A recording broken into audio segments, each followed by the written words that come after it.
Hello বন্ধুগণ, তো আজকে তোমাদের সঙ্গে শেয়ার করব কিভাবে স্বামীর টাকা ধ্বংস করে নিজের মনকে খুশি রাখতে পারবে। তার জন্য সবার আগে একটা খুব সুন্দর জায়গা চুজ করে নাও, যেটা হচ্ছে ফেসবুকের দৌলতে পেয়েই যাবে। তো যেরকমটি আমিও করেছি। তো এই যে দেখো, এখানে আমি ভিডিও বানাচ্ছিলাম, হঠাৎ করে মনে হলো এই অ্যাঙ্গেল থেকে ভিডিও করলে তো আমাকে একটু মোটা মোটা লাগছে, তাই অ্যাঙ্গেলটা একটু চেঞ্জ করতে হবে। না, ডাইট শুরু করলে হবে না, অ্যাঙ্গেল চেঞ্জ করলেই হয়ে যাবে।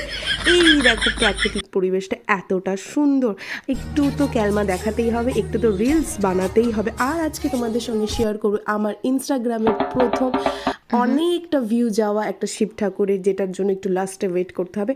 আর এখানে আমি দেখো ওনাকে বলেছি ফটো তুলতে, আর উনি মানে শুরু করে দিয়েছেন ভিডিওগ্রাফি করা, যেখানে আমাকে মোটা লাগবে আমি সেখানেই জাস্ট আমি ভিডিও ক্লিপ বন্ধ করে দেবো।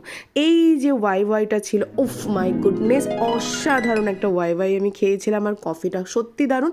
তার লোভে পড়ে গিয়ে কিন্তু আমরা আবার অনেক কিছু অর্ডার করে দিয়েছিলাম, যেমন এই মোমোটা। উফ, কী আর বলবো, এত অখাদ্য খেতে রে বাপ রে বাপ, আর কী কইমু। যাই হোক, তা এইখানে একটু উনিও একটু ক্যালমা দেওয়ার চেষ্টা করেছিল, যে বলেছিলাম না স্বামীর টাকা ধ্বংস, ওই যে যেটা দেখলে ওটা আমার একদম পছন্দ ছিল না, কিন্তু পরিবেশটা আর এত সুন্দর। এবার খাওয়া দাওয়ার পর তো এই যে দেখো আমি উপরের দিকে উঠেছি, এবার আমার একটু কথাখান তোমরা শুনে নাও। অনেক দিন মর্নিং ওয়াক করি না, অনেক মোটা হয়ে গেছি, সরি কথাও ততলাচ্ছি, অনেক মোটা হয়ে গিয়েছি, তাই হাঁটতে অসুবিধা। আর এই রাস্তাটাও জাস্ট এরকম, দাঁড়াও দেখাচ্ছি রাস্তা। আর এই দেখো পাশে খুব সুন্দর। আচ্ছা, আমি কি মিনি ব্লগ বানাই কেন তো ব্যাক করছি, মানে ব্লগিং করার অভ্যাসটা হয়তো এখনও রয়ে গিয়েছে, ওটাও শুরু করব। আমি আর হাঁটতে পারছি না, আমি বলবো।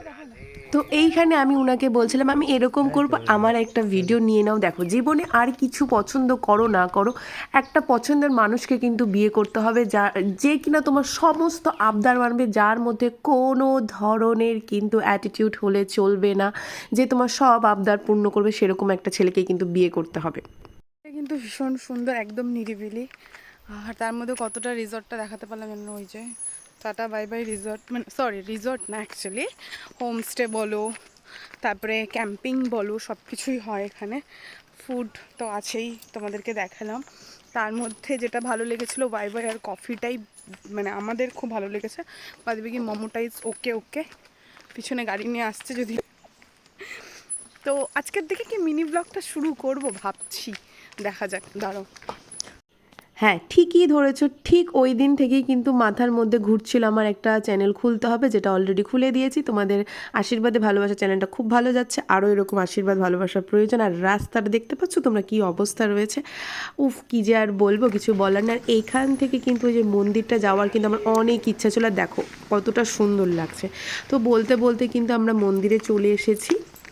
তো এই সেই মন্দিরটা, যেখানে শিব ঠাকুরের যে ভিডিওটা আমি নিয়েছিলাম, যেটা আমার ইনস্টাগ্রামে অনেক বেশি ভাইরাল হয়েছিল, তো তার জন্য তোমাদের সঙ্গে শেয়ার করলাম। আর এই হচ্ছে সেই পাথর বলো, যাই হোক, শিব ঠাকুরটা তোমরা দর্শন করে নিচ্ছ, আর তোমাদের সমস্ত মনের আশা পূর্ণ হোক, ভগবানের কাছে এই প্রার্থনা করি। তো দেখতেই পেলে এইভাবে স্বামীর টাকা খরচ করে কিন্তু নিজের মনকে খুশি রাখতে পারবে। টাটা বাই বাই, দেখা হচ্ছে নেক্সট ভিডিওতে।